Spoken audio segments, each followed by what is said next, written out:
it's funny because someone made a comment under my Instagram page. Are you going to be in Houston? Because if so, I'm going to come. I want to hear your speech.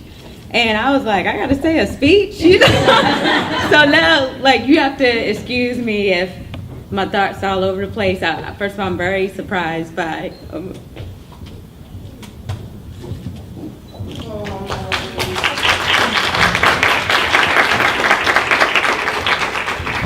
Sorry, I'm always crying, but I thought I was going to wait till I got up here to cry. I didn't know I was going to use all my tears down there, but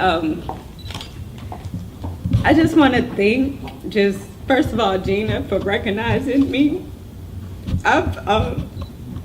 People who know my story, like, I started this website when I didn't have anything. I had lost my job. I didn't have any money. I had lost my parents a few years prior, and I was staying at my aunt's house feeling like a failure, like I had failed at life. I was back in the hometown where I grew up in, and I just remember being in that deep, dark place. And so every time someone recognizes me for my work, it takes me back to that place of not feeling like I was going to be anything, feeling like I have failed.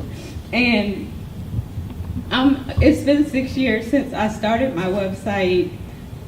And, you know, at times you kind of feel like, what's next? What's next? I think last year, and a lot of people don't know this, I went through lawsuits. I went through, you know, financial problems with my business managers. And instead of climbing the hill, I felt like I was descending the hill. I felt like I was falling again, and I have a greater fear of failing now that I've succeeded at something, because now the world is watching, and so you get like anxiety when you feel like you're sliding back down instead of, you know, going up. So again, I thank Gina and everybody that still keeps me in their minds and in their hearts, and continues to support the website, because I am so grateful and I'm so humbled to be here.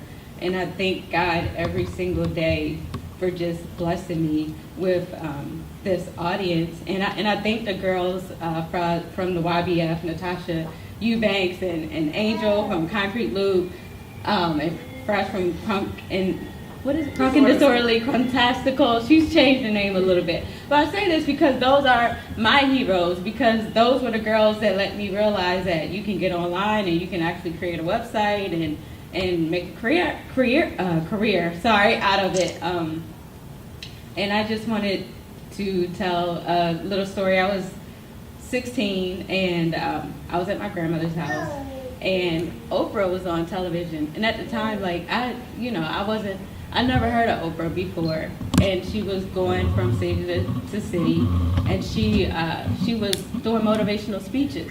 And I remember, like, her tour was selling out like hotcakes, and I was like, oh my God, that's what I want to be. I want to go to city, and I want to, you know, inspire people, and I want, you know, to tell stories and empower people. But I went off to college, and as soon as I went off to college, I got teased for the way I talked.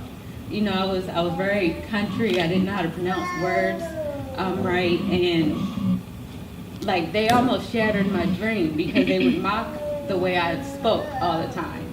And so I decided, well, I don't want to be like Oprah anymore. And I went through the college catalog at the time, and I actually, ironically, there was one, there's like, I don't know, right? There was one major in the whole catalog that I could take that you didn't have to take speech courses. And it's funny because I needed speech courses to get better, but I was afraid to even get in front of people and have to talk. So I took computer science and computer programming. Long story short, a few years later, I was able to create my website, actually 10 years later. And I'm telling my age, I'm actually 33 years old. And I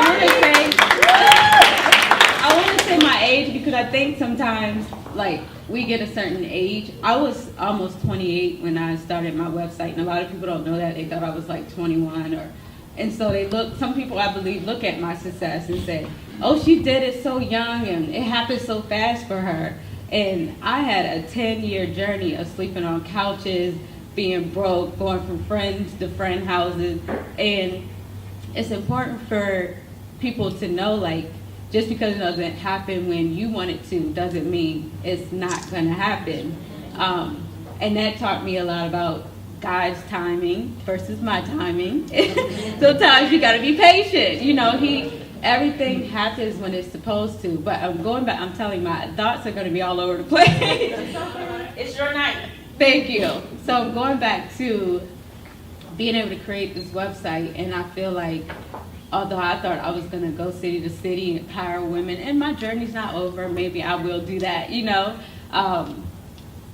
I got my voice back through my website, and I was able to speak to women again through my website. Now, I do feel like 7 is the year of completion. I'm finishing up year 6, so who knows what's going to happen after year 7, but I'm on a journey of just trying to figure out a powerful way to use my voice other than celebrity gossip and entertainment. It's fun, but I just think now that, I think when someone gives you a platform to make a difference and to speak, just like Gina just turned the mic over to me, you should say something meaningful, you know, and do something meaningful with that. So I just ask for everyone's patience as I, you know, figure out the next step in my journey. And going back to me being that young girl at 16 watching Oprah and saying that's what I want to be, I'm assuming there are young girls out there that read my site every day, look at my Instagram, look at my Twitter, and say, I want to be just like her.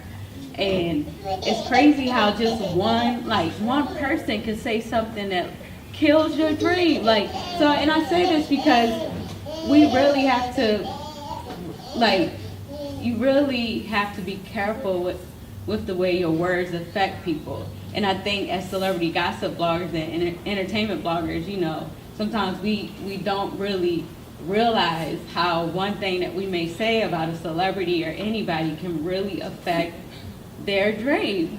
And I don't want to be that person. And so I've just, like those people said in the video, I've been on a just journey of just trying to uplift people and share those positive stories, you know, outside of who's dating who and who's cheating on who and ratchet reality shows. I try to, you know, throw the positive in there. And so, this is back full circle, me just up here on this stage being able to speak. And it's, let me tell you, I've come a long way. Like just being able to talk to you guys.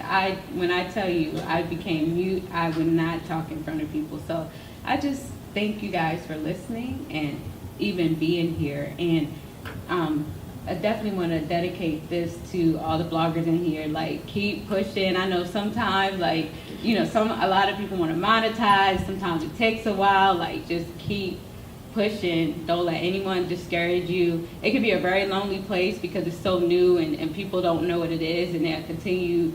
They don't understand it. So that them not understanding may be discouraging. But keep pushing and don't let anyone steal your dream. Thank you.